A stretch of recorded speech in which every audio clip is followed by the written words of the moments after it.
Hi everyone, I had to break down the Mag 7 earnings today from scratch. Knowing what I know about the AI spending race, the cloud wars, and the way investors are punishing even good quarters, I would not start with the headline numbers. Because the headline numbers are not the story anymore.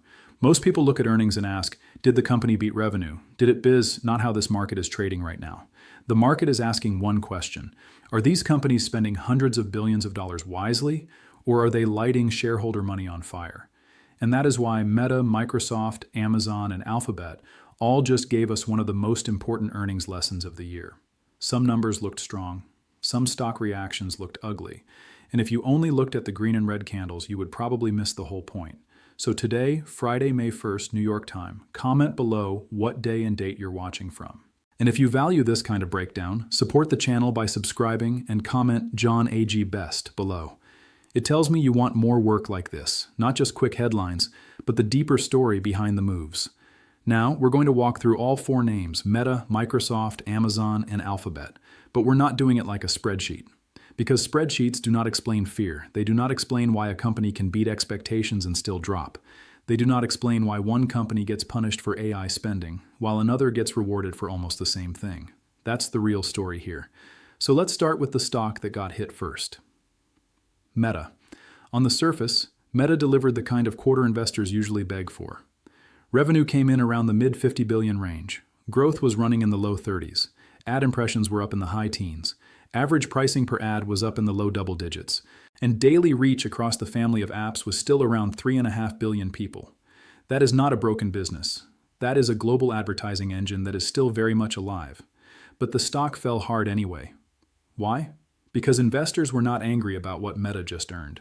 They were nervous about what Meta now wants to spend. Based on recently published numbers, Meta pushed its capital spending outlook higher, into a range centered somewhere around the mid-100s of billions. And when a company says it may spend that kind of money on data centers, chips, servers, power, and AI capacity, the market does not clap automatically anymore.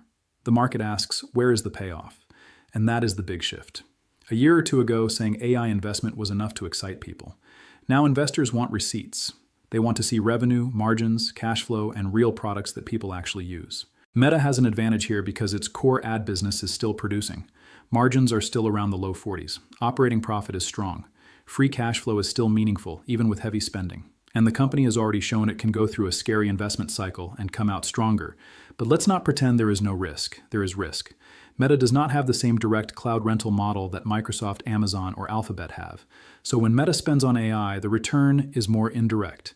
Better recommendations, better ads, better engagement, better creator tools, maybe AI agents, maybe smart glasses, maybe future platforms. That can work, but it is harder to measure. And when something is harder to measure, Wall Street gets impatient. That is why the sell-off happened. Not because Meta suddenly became weak, but because the market is asking if the spending curve is getting ahead of the monetization curve. My view is this. If you have no Meta exposure, the pullback is interesting. Not risk-free, not guaranteed, but interesting. Because when a company has billions of daily users, a massive ad machine, rising pricing, and strong operating margins, I'm not going to panic just because management is building for the next platform shift. I would rate Meta a strong buy for long-term investors who can handle volatility. Now let's move to Microsoft. And Microsoft is tricky because everybody already knows it is a great company. That almost makes the stock harder to analyze, not easier. Microsoft posted revenue around the low 80s in billions, earnings a little above $4 per share, and cloud growth that was still extremely strong. Azure and related cloud services grew around 40%, which is not normal growth at Microsoft's size. That is a monster number. Microsoft Cloud revenue also moved higher at a strong pace, and commercial backlog remains huge. The AI business is scaling fast. Copilot is spreading across enterprise software. Security, productivity, developer tools, and cloud are all tied together in a way very few companies can copy. So why did the stock weaken? Because investors are asking whether the AI build-out is improving the business fast enough to justify the capital intensity. That is the phrase you need to remember. Capital intensity. Microsoft is not just selling software from a server closet anymore. The AI version of Microsoft requires enormous infrastructure. More chips, more data centers, more power, more cooling, more long-term commitments. And based on recent market updates, gross margin pressure is showing up because AI infrastructure costs are real. This does not mean Microsoft is in trouble. It means the business model is changing at the margin. Old Microsoft was mostly software economics. New Microsoft is still software, but with a much heavier infrastructure layer underneath it. That is why investors are more cautious. The bullish side is simple. Microsoft has one of the strongest enterprise distribution systems in the world. If any company can push AI tools into normal workplace behavior, it is Microsoft. The company already owns the workflow. It does not need to convince people to start from zero, but here is the skeptical side. If AI features become expected instead of premium, Microsoft may spend heavily just to defend its existing moat. In other words, some AI spending may be offensive, and some may simply be the cost of staying relevant. That matters. Still, valuation has become more reasonable compared with Microsoft's own history. It is not cheap like a distressed stock, but it is also not priced like the market is giving it unlimited credit anymore. So I would rate Microsoft a buy, but not a careless buy. This is the one where I want investors to stay disciplined. Buy because the cloud and enterprise platform remain powerful, not because the word AI appears on every slide. Now let's talk Amazon.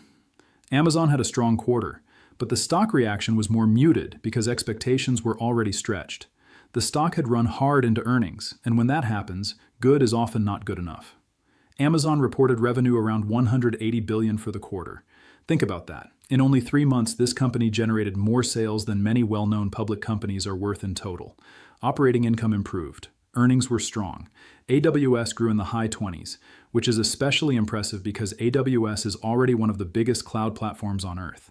And according to the latest publicly available filings, AWS operating income remains a huge profit driver for the whole company. But investors focused on cash flow. Free cash flow dropped sharply on a trailing basis because spending on property, equipment, and AI infrastructure surged. And this is where Amazon always tests investor patience. Because Amazon has done this before. It spent aggressively on fulfillment centers. People complained. Then the logistics network became a weapon. It spent aggressively on cloud infrastructure. People complained. Then AWS became one of the most profitable engines in technology. Now it is spending aggressively on AI, custom chips, accelerated compute, robotics, and cloud capacity. So the question is not whether Amazon is spending a lot. It clearly is.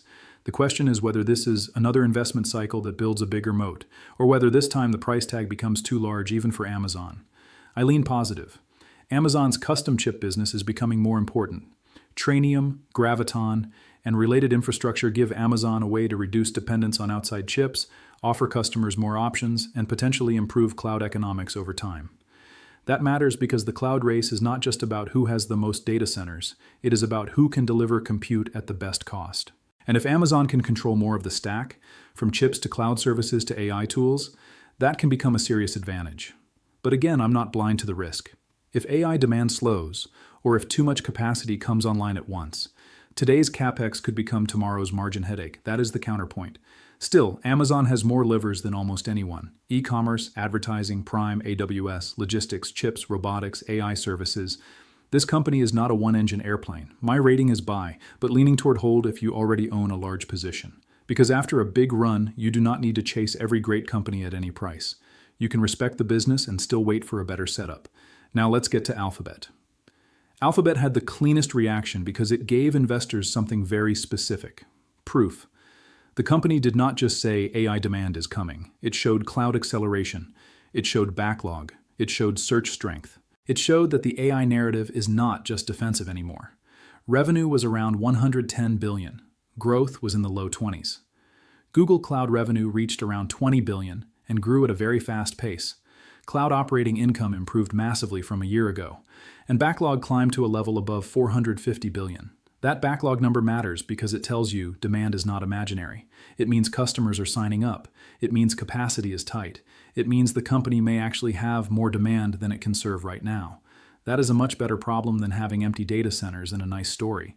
Alphabet also appears to be moving from just using its custom chips internally to making them a bigger part of the cloud offering. That is important because chips are becoming strategy, not just hardware. Search also held up better than feared. That is huge. For more than a year, the bear case was that AI would destroy search. And maybe search does change over time. I'm not dismissing that. But right now, the numbers do not show a collapse. They show a business adapting. YouTube ads were softer, so this was not perfect. No quarter is perfect. But the bigger story was cloud, AI adoption, backlog, and search resilience. That is why Alphabet got rewarded. Now, does that make it a buy right here? For me, not aggressively. After a strong move, valuation matters again. Alphabet is a world-class business, But when the stock jumps and the market suddenly agrees with the bull case, the easy part of the trade may already be gone. So I would rate Alphabet a hold. Not because I dislike it. I actually think this was the best report of the four.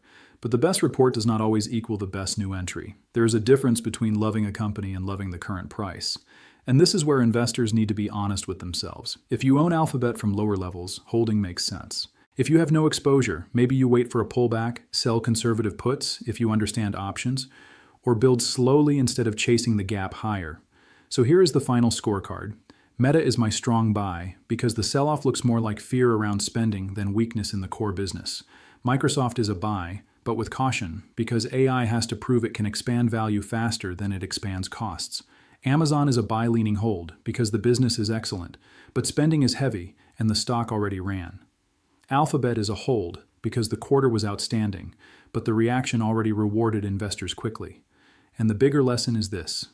The Mag 7 earnings game has changed. It is no longer just about beating estimates. It is about whether investors trust the spending. These companies are building the AI economy in real time. Data centers, chips, power contracts, cloud platforms, models, agents, enterprise tools, advertising systems, and consumer apps. It is all connected now. And the market is trying to separate the companies that are investing from the companies that are overspending. That line is thin, very thin. There is also a bigger market issue underneath all of this. These AI factories are not just expensive ones. They keep demanding electricity, networking gear, memory, cooling, land, and financing. That means the winners may not only be software companies. The ripple effect can reach utilities, grid operators, chip suppliers, equipment makers, and even bond markets. When a mega cap raises debt or locks in long power deals, that tells you AI is becoming physical infrastructure, not just code on a screen. And that is why investors are getting more selective.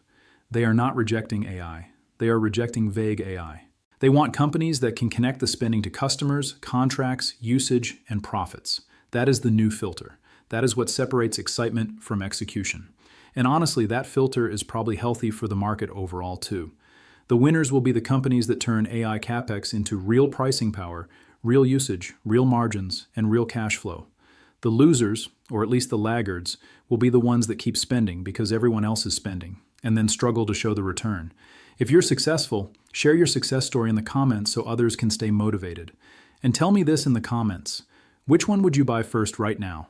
Meta, Microsoft, Amazon, or Alphabet?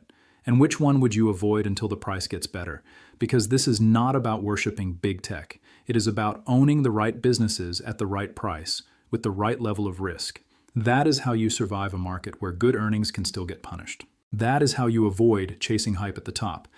And that is how you build a portfolio that can actually handle the next phase of the AI investment cycle.